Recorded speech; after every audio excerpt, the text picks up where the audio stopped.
দর্শক, সবজি বাজারের খবর জানবো। বগুড়া থেকে সরাসরি যোগ দিচ্ছেন সহকর্মী ফরহাদুজ্জামান শাহী। ফরহাদ, সবজি বাজারের কি খবর আছে আপনার কাছে? চাহিদা, সরবরাহ, দরদাম কেমন দেখছেন? আরেফিন, বগুড়া কিন্তু অন্যতম সবজি উৎপাদনকারী জেলা।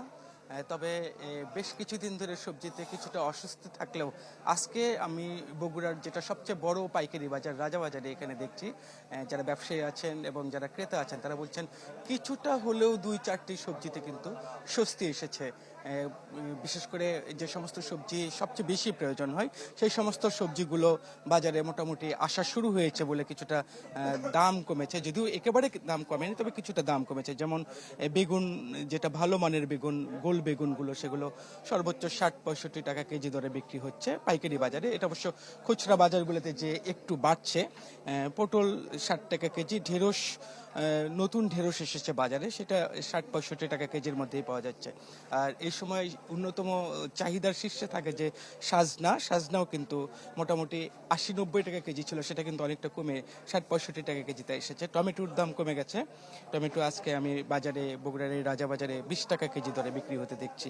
পেঁপের দামও কিছুটা কম, ৩০ টাকা কেজি। তবে সিমের দাম, একেবারে শেষ পর্যায়ে এসেছে। এখন সিমের দাম ৬০ টাকা কেজি দরে বিক্রি হচ্ছে।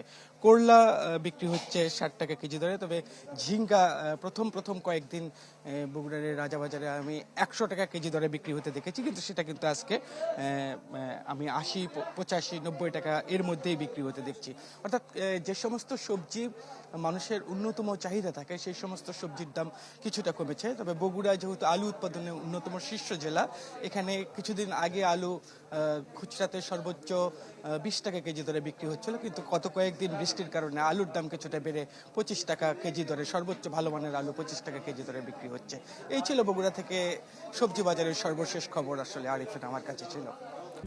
RICL TMX, যুগের পর যুগ স্থাপনা থাকে মজবুত।